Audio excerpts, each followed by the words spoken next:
Hey everyone, it's Brian with Spectrum Gaming. Today we're going to be playing Dead by Daylight on Google Stadia. I'm using the Chromecast and a controller, but when I first did this video, the audio screwed up, so here I am just doing a voice over. I hope that's okay with you, as best I can do, because I got the achievement I was going for, and you can't get it again. So right now I'm just kind of going over the different perks that go with Bill, because we're going for the Adept Bill perk, which means we have to survive the trial using only Bill's perks. First perk we're going to talk about is Left Behind. That at the end of the game, if you're the last survivor, if you're within 24 meters of the hatch, you see the aura of it. Pretty simple perk. Not really used that much, but it's pretty good. Next perk is Borrowed Time. Great perk. If you get the opportunity to get this, you need to do it. Essentially what it means is if another teammate is on the hook and you run up and you pull them off the hook and the killer hits them within, I can't remember, it's anyway, just close to the hook, they get 15 seconds where they don't go down, and if the killer chases them, that timer doesn't go down until they break chase, and then they have to mend, which is healing, and then heal from the mend.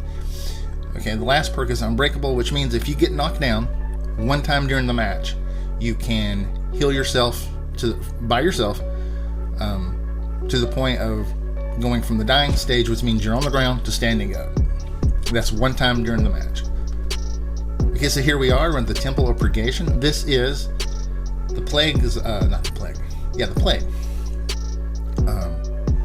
map, just in case you didn't know that. And don't forget to subscribe if you haven't already.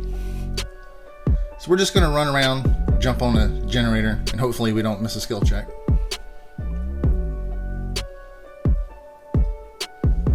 You see how I'm turning side to side constantly?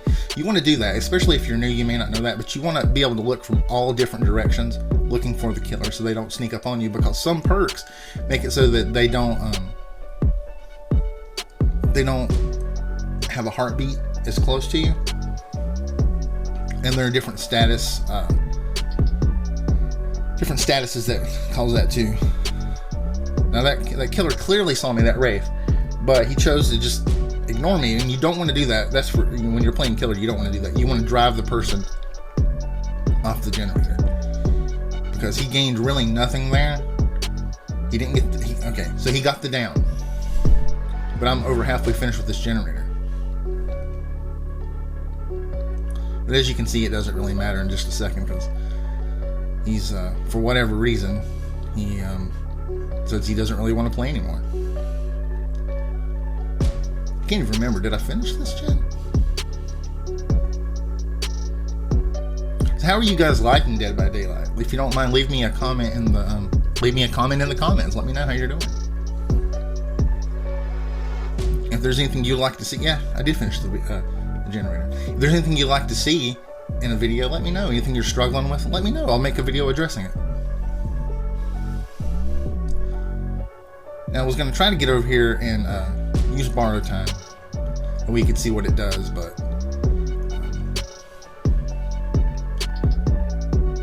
he chose to tunnel her, and I don't really know what happened there. After the game, the killer told me that the game was way too laggy for him.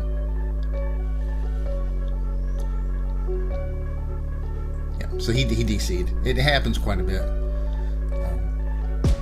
But again, he said it was because the game was too laggy. You could tell it kind of was for me too. I don't think that was a Stadia thing. The game is just laggy on its own. It's a fun game, but it has its issues. Okay, so here we are on the treatment theater. I'm going to go for this again because even though I did survive, it didn't count. So because the killer DC'd, so we have to try again. This is a beautiful map. It's one of my favorite maps. It was the first one to get the rework, and they did a great job. And you'll notice this is the generator in the center of the map. I don't know what some people will tell you, but I prefer to go for the generator in the center of the map. It's not always the safest generator, but once you get that one, you can kind of branch out, and I think that kind of, depending on your teammates, that can kind of help you not get 3-gen'd. That's where you have 3 generators at the end of the game all in the same place, so it's easier for the killer to patrol those generators and stop you from finishing. I had a few my skill checks, and now I have to run for my life from a pyramid head.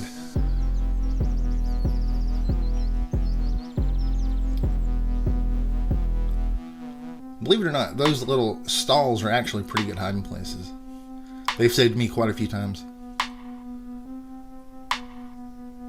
And just like you, I don't have a lot of hours in on Stadia, but I've played over 5,000 hours in this game on Xbox.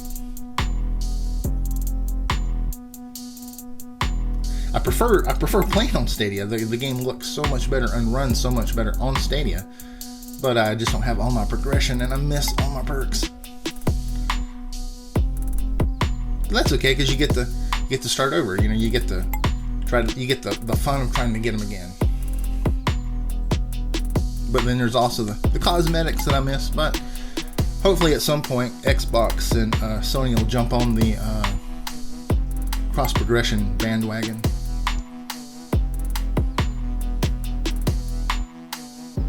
So again, I'm just trying to make sure that no one's sneaking up on me.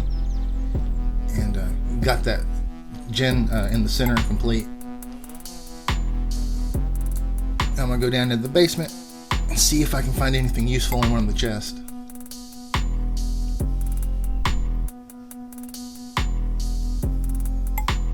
For those of you that have played for a while, what do you hope when you go to get into a chest? What do you hope you're going to find? Do you have anything that you look for? I always hope for a flashlight, but you know, a rainbow map.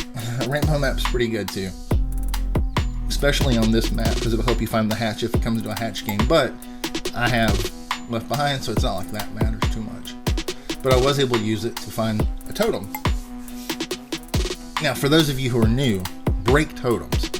If you find a lit totem, break it. It's going to help you at the end game. But the reason you want to break totems is just in case the killer has NOED. NOED is a perk at the end of the game it activates, and as long as there's a totem left, that totem becomes a lit totem, and then they can one hit you down, and they're also faster. I can't remember the percentage, but it can make a good game go bad fast. Now, if you're cleaning a totem and your little bar is red, that means that they're using Thrill of the Hunt, and the killer is going to get a noise notification, just like when you miss a skill check on the generator, and they're going to know where you are. So you want to be careful about that. There's also a few other perks, like Haunted Grounds, and what happens with that is there's 2 totems on the map that are decoy. Well, one's a decoy. Maybe they're both decoys, but anyway, you break it, and it gives you the killer a one-shot down for, I think, at tier 3, 60 seconds. I believe that's right. If it's not, someone, you can correct me in the comments.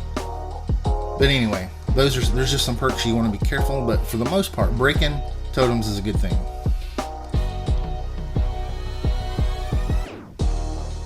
Now with the Blight chapter being added, he has a perk called Undying, and what that does is if you break a totem, say like the killer has Ruin, and you break that totem, it transfers to another totem. There's a lot to learn in the game. Okay, so I've been blabbing, and here we are. We have 2 generators left. Oh, another totem. So we're going to go ahead and take it out just in case killer has NOED. And anybody who's listening who wants to play killer, if you get the chance to use NOED, use it. Now the community likes to trash you for using it, but don't worry about that. You know, you do what you need to do and have fun. I mean, it's a game. Have fun. You know, don't listen to the after game messages.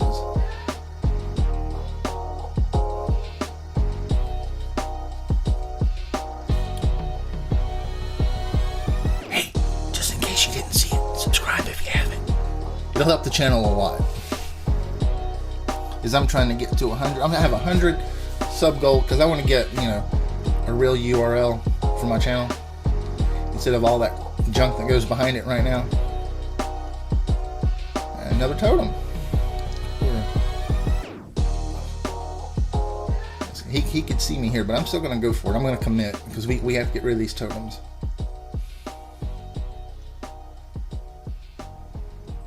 And with the addition of Nancy Wheeler's perk from Stranger Things, Inner Strength, what that does is you break a totem, and then you get injured. You can get into a locker and you will heal, and the amount of time it takes to heal depends on the tier of the perk. But that is one of the perks that I really miss right now.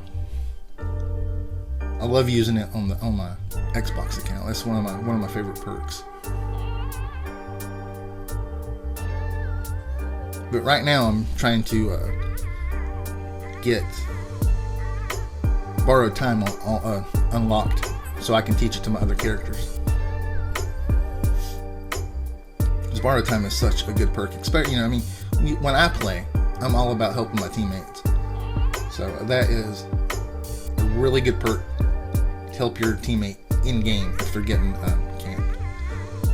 Because that gives you the ability just to run in after the gates have been activated, pull them off the hook. They take a hit, they can still get away. You stand in front of them, take another hit, and then if you're close to the gate, it's game over for the killer. But some people will tell you that it's a toxic perk. I personally don't believe that. I play killer and survivor, love playing both sides, and there are no toxic perks to me. It's just the behavior of the player.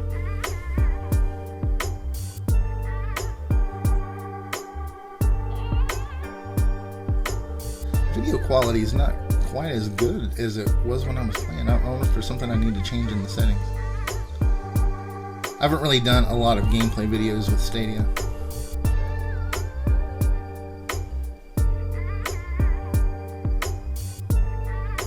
Oh, someone's in the Cage of Atonement. We'll go help him.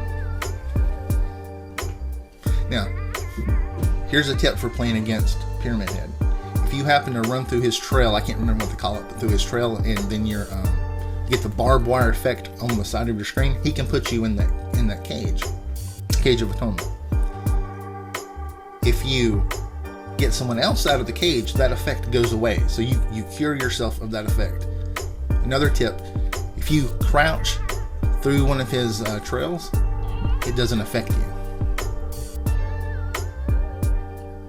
There's some more tips of the day, I guess you could call it. Okay, so we still have one gen left to get. I'm going to jump on this one. Maybe we can finish. I can't remember. I recorded this video a few days ago. I even uploaded it, and then I realized that we had no sound, so I took it back down. I really should have looked. I think I did look at it before I uploaded. I always try to do that. And I think I had sound then. I don't know. I really have no idea what happened here. But it was a busy day for me. I think I recorded this Monday, and then Monday I had to go get I went into work Monday morning, and I had a fever and a headache, so I had to go get a COVID test, and that pretty much took over the rest of my day, waiting to find out where I had to go and stuff like that.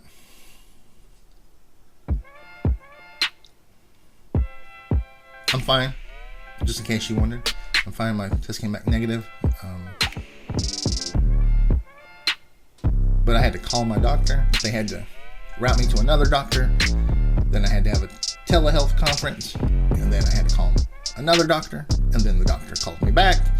And then they told me where to go. And then even though I had an appointment, I had to wait about an hour and a half. And they did 2 tests on me. They did the rapid test. And that took 15 minutes from the time they did it. That test came back negative. But apparently, if the rapid test comes back positive, you're positive. But if it comes back negative, it can be a false negative, so they still need to test you with the other one. So I got to have the thing crammed up my nose 4 times. Fun times. I think my nurse really enjoyed it. Okay, well there you go. I got out. And the perk pops up right there. That means I escaped using only Bill's perks. I hope you enjoyed the video. I'll see you next time. Thanks, guys. Thanks for watching the video, and if you haven't already and you like what we do, make sure you hit subscribe. It really means a lot to us and helps the channel grow. Thank you, everyone.